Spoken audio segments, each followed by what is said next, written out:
The missing coach. More and more people travelled on the Fat Controller's railway. More and more ships came to the harbours. Everyone had to work very hard indeed. The trucks complained bitterly, but then trucks always do, and no one takes much notice. The coaches complained too. No sooner had they arrived with one train than they had to go out again with fresh passengers as another. "We don't know whether we're coming or going," they protested. "We feel quite distracted." "No one can say," grumbled Henry, "that we're afraid of hard work, but we draw the line at goods trains," finished Gordon. "Dirty trucks, dirty sidings, ugh," put in James. "What are you boiler-aching about?" asked Duck. "I remember on the Great Western, that tin pot railway." "Tin pot indeed! Let me tell you—" "Silence!" ordered a well-known voice. "Let me tell you that an engine for goods work will arrive from Scotland tomorrow." The news was received with acclamation. The Fat Controller stared. "Did you say 2 engines, Inspector?" "Yes, sir." "Then send the other back at once." "Certainly, sir." "But which?" The Fat Controller stared again. "Engines have numbers, Inspector," he explained patiently. "We bought number 57646. Send the other one back." "Quite so, sir, but there is a difficulty." "What do you mean?" "The 2 engines are exactly alike, sir, and have no numbers. They say they lost them on the way." The Fat Controller seized his hat. "We'll soon settle that nonsense," he said grimly. The 2 engines greeted him cheerfully. "I hear you've lost your numbers," he said. "How did that happen?" "Me mourner slyly slip it off, sir. You ken how it is." The engines spoke in chorus. "I know. Accidentally, on purpose." The twins looked pained. "Sir, you wouldn't be thinking we lost them on purpose." "I'm not so sure," said the Fat Controller. "Now then, which of you is 57646? "Oh, that's, is just what we canna mind." The Fat Controller looked at their solemn faces. He turned away. He seemed to have difficulty with his own. He swung round again. "What are your names?" "Donald and Dougie, sir." "Good," he said. "Then your controller can tell me which of you is which." "Och, you'll get no muckle help for him, sir." "Why?" "He didn't ken our names, sir. How could he? We only given ourselves names when we lost our numbers." "One of you," said the Fat Controller, "is playing truant. I shall find him out and send him home. Inspector," he ordered, "give these engines numbers and set them to work." He walked sternly away. Soon workmen came to give the twins their numbers. Donald was 9 and Douglas 10. When the men went away, they were left alone in the shed. "You may have noticed, Dougie, that yon painters forgot something." "What did they forget?" "They painted braw new numbers on our tenders, but they put none on us." Donald winked broadly at his twin. "You mean," grinned Douglas, "that we can—" "Just that," chuckled Donald. "Who'd you wished? Here's the Inspector." "No 9 and 10, smiled the Inspector. "Here's Duck. He'll show you round before you start work." The twins enjoyed themselves, and were soon friends with Duck.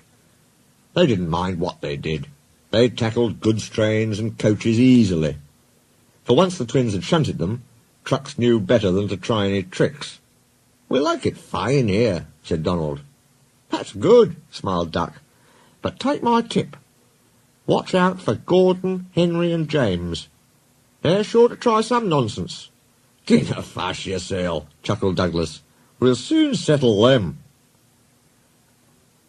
Donald and Douglas had deep-toned whistles. "They sound like buses," said Gordon. "Or ships," sniggered Henry. "Tugboat Annie," laughed Gordon. "Ha, ha, ha." Donald and Douglas cruised quietly up, one on each side. "You wouldn't be making fun of us, would you now?" asked Donald. Gordon and Henry jumped. They glanced nervously from side to side. "No," said Gordon. "No, certainly not," said Henry. "That's fine," said Douglas. "Now just mind the both of ye. And keep it that way. That was the way Gordon and Henry kept it. Every day, punctually at 3:30, Gordon steams in with the express. It is called the Wild Nor'Wester, and is full of people from England, Wales and Scotland. There is also a special coach for passengers travelling to places on Thomas's branch line. When the other coaches are taken away empty, engines have to remember to shunt the special coach to the bay platform. It doesn't wait there long. Thomas, with Annie and Clarabel, comes hurrying from the junction to fetch it. Thomas is very proud of his special coach. One afternoon, Douglas helped Duck in the yard, while Donald waited to take a goods train to the other end of the line. As Duck was busy arranging Donald's trucks, Douglas offered to take away Gordon's coaches. Douglas was enjoying himself, when an awful thought struck him. I hope the Fat Controller doesn't find out I shouldn't be here. I couldn't abide going back. He worried so much over this that he forgot about Thomas's special coach. He pushed it with the others into the carriage siding, then ambled along to join Donald at the water column. As he went, Thomas scampered by, whistling cheerfully. Soon Thomas came fussing. "Where's my coach?" "Coach?" asked Donald. "What coach?" "My special coach that Gordon brings for me. It's gone. I must find it." He bustled away. "Lost sakes," said Douglas. "I'm more'n a stowed the special coach with the others." "You see that?" exclaimed Donald's driver. A mob of angry passengers erupted from the siding. "They're complaining to the Fat Controller. He'll be coming here next." "Now listen," said Douglas's driver. "We'll change tenders. Then I'll wire with ye, Donald, and take yon goods. Dinna fash about us. Quick now, do as I say." The Fat Controller and 3 passengers walked towards them.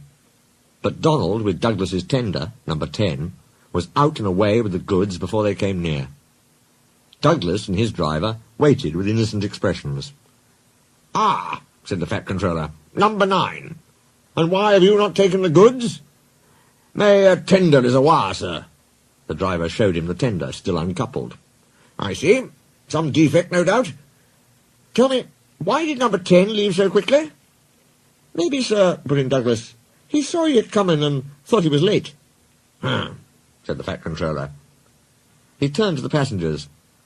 "Here, gentlemen, are the facts. Number 10 has been shunting the yard. Your coach disappeared. We investigate. Number 10, disappears too.